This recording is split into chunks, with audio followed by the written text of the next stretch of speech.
The Poem of the Man God. The Third Year of the Public Life. Chapter 533. Judas Iscariot and Jesus' Enemies. 2nd of December, 1946. I do not see Jesus or Peter or Judas of Alphaeus or Thomas, but I see the other 9 walking towards the awful suburb. The people in the streets are nothing like the large crowds at the feasts of Passover, Pentecost, and of the Tabernacles. It is mostly town people. It would appear that the Feast of Lights was not an important one, and the Hebrews were not compelled to be present in Jerusalem. Only those who happened to be in town, or those of the villages near Jerusalem, came to town and went up to the temple. The others, both because of the season and of the peculiarity of the feast, remained at home in the towns. But there are many disciples in Jerusalem, those who, out of love for the Lord, have left home and relatives, business and work, and have joined the apostles. But I do not see Isaac or Abel or Philip or Nicolaus, who went to take Sabbath to Aera. They are speaking to one another in a friendly manner, telling and listening to all the events that have taken place while they were separated. I would think that they have already seen the Master, probably at the temple, because they are not surprised at his absence. They are walking slowly, stopping now and again as if they were waiting for someone, looking ahead and behind at the streets descending from Zion towards this one, that takes one to the southern gates of the town. The Iscariot, who is almost in the rear and is speaking to a little group of disciples, full of goodwill, but lacking in knowledge, is called twice by name by some Judeans, who are following the group without mingling with it. I do not know with what intentions or tasks, and twice the Iscariot shrugs his shoulders without even turning round. But the third time he is forced to do so, because one of the Judeans departs from his group, elbows his way through the group of the disciples, gets hold of Judas by the sleeve, and compels him to stop, saying, "Come away for a moment. We must speak to you." "I have no time, and I cannot," replies the Iscariot resolutely. "You may go. We will wait for you. In any case, we cannot leave town until Thomas comes," says Andrew, who is the one nearest to him. "All right, go ahead. I will come at once," says Judas, who does not appear to be willing to do what he has to do. When he is alone, he says to the pestering fellow, "So, what do you want? What do you all want? Have you not yet finished bothering me? Oh, what a high and mighty manner you are putting on. But when we sent for you to give you money, you did not think that we were bothering you. You are proud, man, but there is someone who can make you humble. Bear that in mind. I am a free man, and no, you are not free. He is free whom we cannot enslave in any way, and you know his name. You are a slave to everything and to everybody, and first of all to your pride. In short, bear in mind that if you do not come to Caiaphas's house before the 6th hour, there will be trouble for you. A real threat of trouble. All right, I will come. But you had better leave me alone if you want— What, you swindler, a good-for-nothing. Judas frees himself, pushing away the man who was holding him, and he runs off, saying, "I will tell you when I am there." He joins his group. He is pensive and somewhat grim. Andrew asks him kindly, "Bad news? No, eh?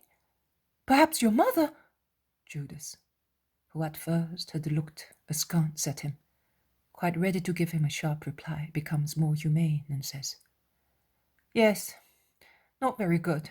You know, the season. Now, I've just remembered an order of the Master. If that man had not stopped me, I would have forgotten about it. But he mentioned the place where he lives, and that name reminded me of the task I was given. Now, when I go for it, I will call also on that man, and I shall have more details. Andrew, so simple and honest as he is far from suspecting that this companion is lying. And he kindly says, "Well, go at once. I will tell the others. Go and get rid of your worry." "No, I must wait for Thomas, on account of the money. A moment sooner or later." The others, who had stopped waiting for them, look at them approaching. "Judas has received sad news," says Andrew, thoughtfully. "Yes, only vaguely, but I shall have more information when I go to do what I have." "What?" asks Bartholomew. "There is Thomas coming," says simultaneously John. And Judas takes advantage of that not to reply. "Have I kept you waiting long? The fact is that I wanted to do the job properly, and I did. Look what a beautiful purse. Very good for the poor. The master will be pleased." "We needed it. We did not have a farthing left for beggars," says James of Alphaeus. "Give me it," says Iscariot, stretching out his hand towards the heavy purse that Thomas is tossing in his hands. "Actually, Jesus entrusted me with the task of the sale, and I must give the proceeds to him." "You will tell him how much you got. Now give me it, because I am in a hurry to go away." "No, I'm not going to give it to you. When we were going through the Sixtus market, Jesus said to me, 'Then you will give me the money.' And that is what I am going to do. What are you afraid of? That I may take part of it, or that I may deprive you of the merit of the sale? I sold at Jericho too, and very well. For years I have been responsible for the money. It is my right." "Oh, listen, if you want to quarrel over that, take it. I fulfilled my task, and I'm not interested in the rest. Here it is. Take it. There are many things much nicer than that." And Thomas hands the purse to Judas. "Really, if the master said," says Philip. "Don't let us quibble. We had better go, now that we're all together. The master told us to be at Bethany before the 6th hour. We shall hardly be in time," says James of Zebedee. "I will leave you then. Go on, because I will go and come back at once." "No, he said very clearly, 'Remain all together,'" says Matthew. "You are to remain all together, but I must go, particularly now that I heard of my mother." "His words could be interpreted also like that, if he received instructions of which we are unaware," says John, conciliatorily. The others, with the exception of Andrew and Thomas, are not very inclined to let him go. Finally they say, "Well, go, but be quick and prudent." And Judas runs away along a narrow street towards the hill of Zion, while the others set out again. "However, it is not fair. We have not done the right thing. The master had said, 'Be always together and be good.' We have disobeyed him. I am upset," says Simon Zealot, after some time. "I thought that too," replies Matthew. The apostles are all in a group, since they had to discuss their business. I noticed that the disciples always stand aside respectfully every time the apostles gather together to discuss something. Bartholomew says, "Let us do this. Let us dismiss now these who are following us, without waiting to be on the Bethany road. Then we shall divide into 2 groups, and we shall wait for Judas. One group on the lower road, the other on the upper one. Those who walk faster on the lower road, the others on the upper one. If the master should precede us, he will see us arrive together, because one group will wait for the other outside Bethany." they all agree. They dismiss the disciples. Then they go together as far as the spot where one can divert towards Gethsemane, taking the upper road on the Mount of Olives, or go along the Kidron, taking the lower one that also goes to Bethany and Jericho. Judas, in the meantime, has been running as if he were chased. He continues for some time to go up the narrow street that takes him towards the top of Zion, westwards. He then turns into a narrower street, almost a lane, that instead of going up, runs down southwards. He is suspicious. He runs, and now and again he turns round as if he were frightened. He is clearly suspicious of being followed. The narrow street, winding among the corners of houses built without any town planning, end in the open country. Beyond the valley, outside the walls, there is a hill. It is a low hill, covered with olive trees, beyond the arid, stony Hinnom Valley. Judas is still running fast, passing between the hedges, bordering the small kitchen gardens of the last houses near the walls, the poor houses of the poor people in Jerusalem. And he does not go out through the Zion gate, although it is close to him, to leave the town, but he runs up towards another gate, which is rather on the western side. He's out of town. He's running like a colt to be quick. He passes like the wind near an aqueduct, and then close to the gloomy caves of the lepers of Hinnom, but he turns a deaf ear to their lamentations. It is obvious that he's seeking places avoided by other people.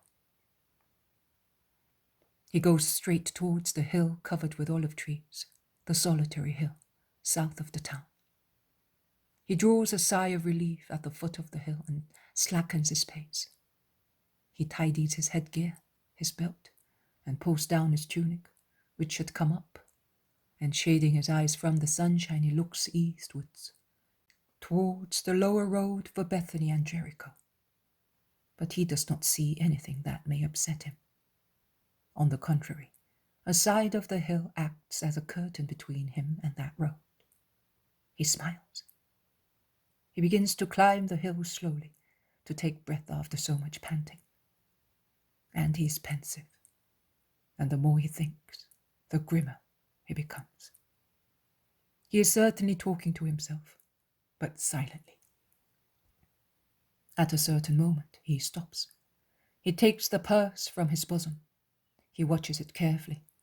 Then he puts it back in his bosom after dividing its contents, part of which he puts into his own purse, probably to ensure that what he has concealed in his bosom may not seem too bulky. Among the olive trees there is a house, a beautiful house, the most beautiful one on the hill, because the other little houses spread over the slopes, I do not know whether they are part of the estate or they belong to other people, are really modest. He arrives there along a kind of avenue covered with sand among the olive trees planted orderly. He knocks at the door. He makes himself known. He goes in. He goes resolutely beyond the hall into a square yard on the sides of which there are many doors. He pushes one of them.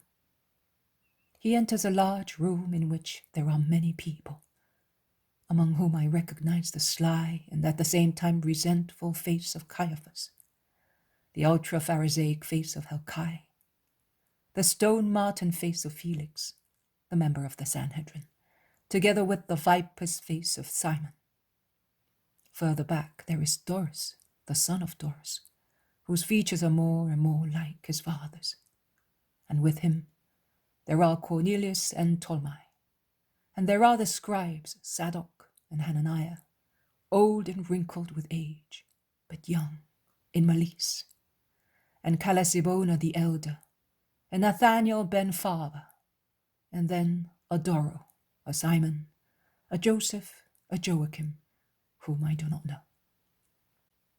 Caiaphas mentions the names. I write them. He ends, saying, "Gathered here to judge you." Judas's face is strange. It shows fear, anger, and violence at the same time. But he is silent. He does not display his haughtiness. The others surround him, scoffing at him, each in his own way. Well, what have you done with our money? What are you going to tell us, you wise man who can do everything quickly and well? Where is the fruit of your work? You are a liar, a charlatan, a good-for-nothing. Where is the woman? You have not her either. And so, instead of serving us, you are serving him, eh? Is that how you help us? It is a furious charge of people shouting and bawling threateningly, but many of their words escape me. Judas lets them howl. When they are tired and breathless, he begins to speak. I have done what I could. Is it my fault if he is a man whom no one can induce to commit sin? You said that you wanted to test his virtue. I have given you the proof that he does not sin. So I have served you with regard to what you wanted. Have you, all of you, succeeded in putting him in a situation whereby he may be persecuted? No, you have not. From every attempt of yours to make him appear a sinner, you lure him into a trap. He has come out greater than previously. So, if you have not been successful with your hatred, was I to succeed when I do not hate him?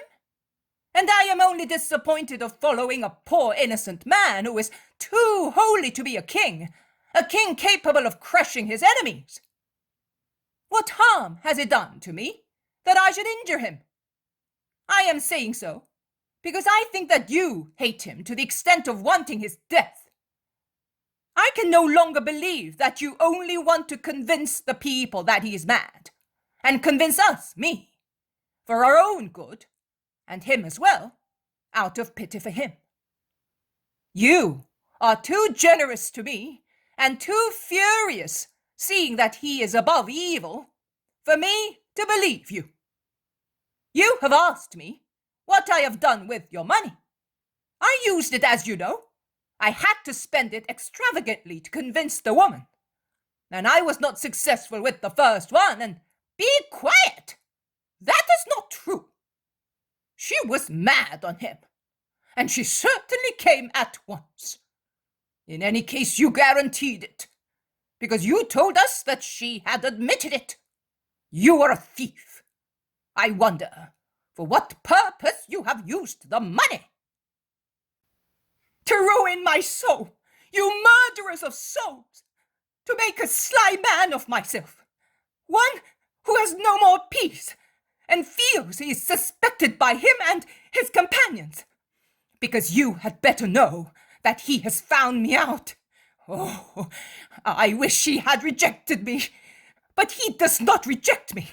No, he does not drive me away. He defends me.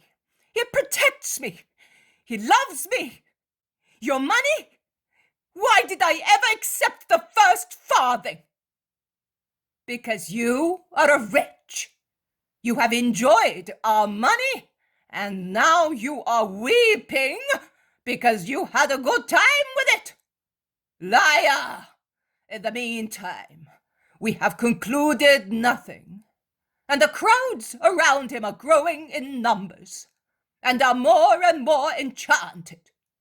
Our ruin is drawing closer through your fault. My fault?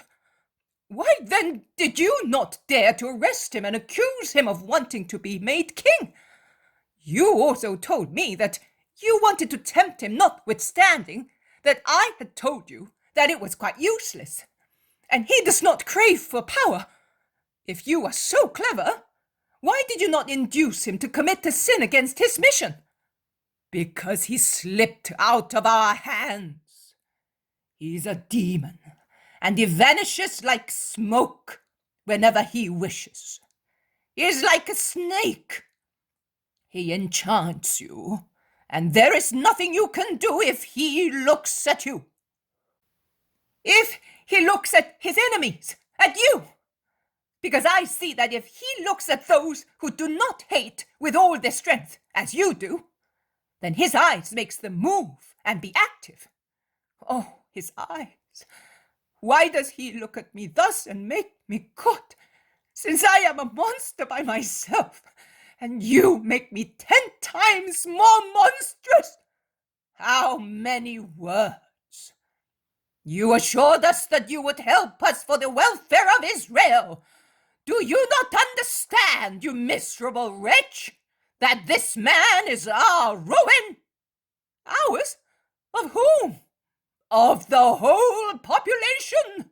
The Romans. No, he's only your ruin. You are afraid of your own ruin. You know that Rome will not be pitiless towards us because of him. You are aware of that, as well as I am and the people are. But you are trembling because you know, you fear that he may throw you out of the temple, out of the kingdom of Israel. And he would do the right thing. He would do a good thing to clean his threshing floor of you, filthy hyenas, dirty asps. He is furious. They get hold of him.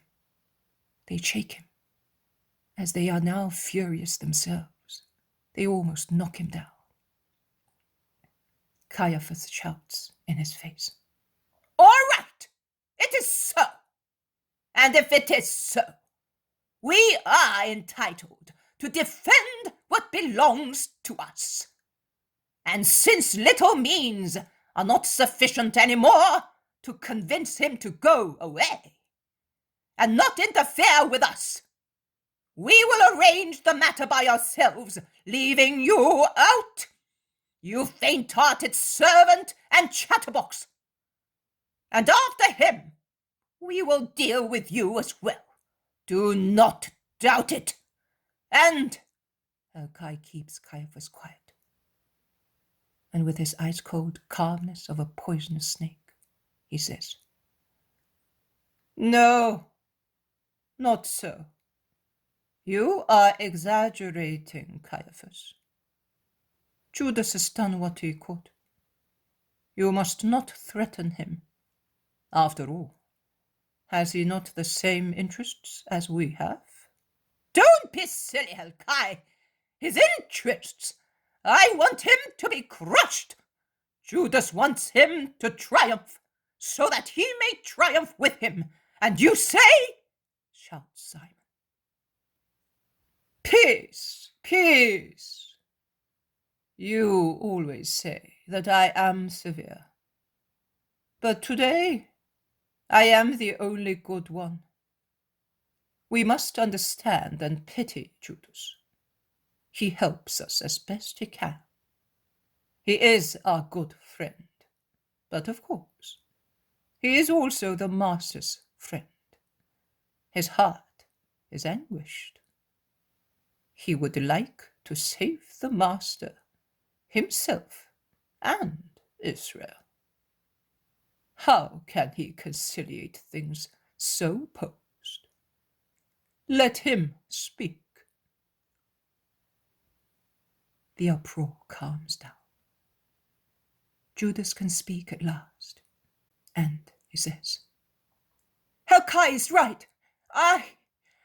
What do you want of me? I do not yet know precisely what you want. I have done what I could. I cannot do more than that. He is by far greater than I am. He reads my heart, and he never treats me as I deserve. I am a sinner, and he knows, and he absolves me. If I were not such a coward, I should kill myself to make it impossible for me to hurt him." Judas sits down, crushed by the situation, with his face in his hands, his eyes wide open, gazing at the void. He is clearly suffering in the struggle between his opposed instincts. "Nonsense. What do you expect him to know? You are behaving like that because you are sorry that you pushed yourself forward, exclaims the one named Cornelius. And even if it was so, oh, I wish it were so. If I were really repentant and capable of remaining in such repentance. See that? Have you heard him? Our poor money, says Hananiah, moaning. We are having to deal with one who does not know what he wants. We have chosen one who is worse than a blockhead, exclaims Felix, aggravating the situation. A blockhead? A puppet, you should say. The Galilean pulls him with one string, and he goes to the Galilean. We pull him, and he comes to us, shouts Zadok. Well, if you are so much cleverer than I am, go on by yourselves. As from today, I will take no further interest in the matter. Do not expect any more warnings or words from me.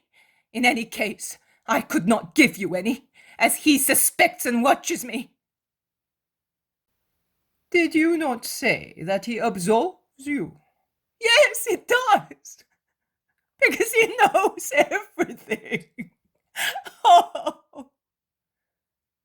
Judas presses his hands against his face. Go away, then, you woman dressed as a man, you disfigured wretch. Go away. We will carry on by ourselves, and make sure you do not speak to him about this, or you will have to pay for it. I am going. I wish I had never come. But remember what I have already told you. He met your father, Simon, and your brother-in-law, Helkai. I do not think that Daniel has spoken. I was present, and I have never seen them speak standing aside. But your father, he did not speak, so my fellow disciples told me. He did not even mention your name. He only said that his son had driven him away because he loved the master and did not approve of your behavior. But he said that we met, that I come to your house, and he may tell also the rest. Tekoa is not at the end of the world. Do not say that I have given you away, when we are already too many to be informed of your intentions. My father will never speak again. He died, says Simon slowly. He's dead? Did you kill him? How horrible! Why did I tell you where he was? I did not kill anybody. I have not been out of Jerusalem. There are many ways of dying. Are you surprised that an old man who goes around collecting money, is killed? In any case, it's his fault.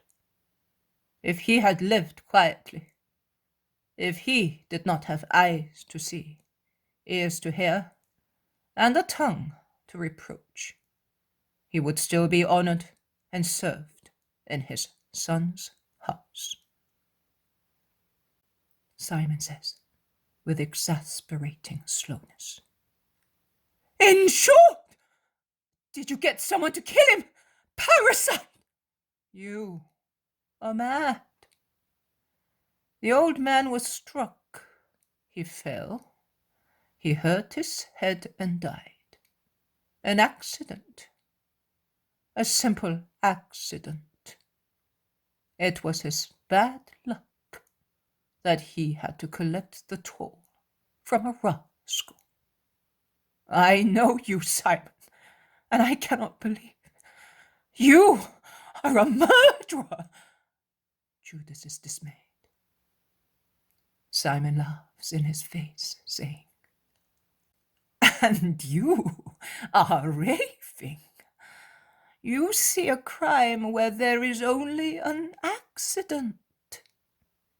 I was informed only the day before yesterday and I have done the necessary to take vengeance and to give honor. But if I was able to honor the corpse, I was not able to get hold of the murderer. Certainly a highwayman who had come down from the Adamim mountains to sell at the markets what he had stolen. Who will ever be able to catch him? I don't believe it. Go away. Let me go. You are worse than jackals. Away with you! And he picks up his mantle that had fallen on the floor and he moves to go out. But Hananiah gets hold of him with his rapacious hand, saying, And the woman? Where is the woman? What did she say? What did she do? Do you know? I know nothing. Let me go. You are lying. You are a liar, shouts Hananiah. I do not know. I swear it. She came. That is certain. But no one saw her. I did not, because I had to leave at once with the rabbi. My companions did not see her either. I questioned them carefully. I saw the broken jewels that Eliza brought into the kitchen, and I know nothing else. I swear it by the altar and the tabernacle. And who can believe you? You are a coward. As you betray your master, you can betray us as well. But be careful. I am not betraying. I swear it by the temple of God. You are a perjurer. You look it. You are serving him, not us. No, I swear it by the name of God. Say it. If you dare confirm your oath, I swear it by Jehovah. And he turns pale in pronouncing the name of God thus. He trembles, stammers. He does not succeed in saying it as it is usually pronounced. It sounds as if he says a J and an H and a V, all drawled and with an aspiration at the end. Something like Giraffe. In short, his way of pronouncing it is very strange. An almost frightening silence is reigning in the room. They have even moved away from Judas. Then Doris and another one say, Repeat the same oath to confirm that you will serve us only. No! May you be cursed! I will not! I swear that I have not betrayed you, and that I will not denounce you to the master, and that is already a sin. But I am not going to have my future bound up with you, because tomorrow, on the strength of my oath, you could compel me to do anything, even to commit a crime. No! Denounce me as an impious person to the Sanhedrin. Denounce me as a killer to the Romans. I will not defend myself. I will let them kill me, and it will be a good thing for me. But I am not going to swear anymore. And with violent efforts he frees himself from those holding him, and he runs away shouting, But you had better know that Rome is watching you, that Rome loves the master. A mighty bang of the door resounding all over the house is the clear sign that Judas has left the den of wolves. They look at one another. Rage, and perhaps fear, makes them deadly pale. And as they cannot give vent to their anger and fear on anybody, they quarrel among themselves. They try to lay on each other the responsibility for the steps taken and of the consequences they may have to suffer. Some reproach for one thing, some for another, some with regard to the past, some to the future. Some shout. It was you who wanted to seduce Judas. Some say. It was a mistake to ill-treat him. You have given yourselves away. Some suggest. Let us run after him with money, with excuses. Oh, no, screams Helkai, who is the most reproached. Leave it to me, and you will have to say that I am wise. Judas, when he has no more money, will become meek. Oh, as meek as a lamb. And he laughs venomously. He will not give in today. Tomorrow, perhaps for a month. But then he is too depraved to be able to live in the poverty offered to him by the rabbi, and he will come to us.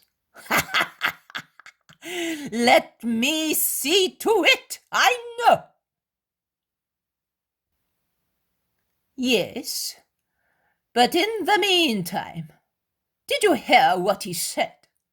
The Romans are spying upon us. The Romans love him, and it is true.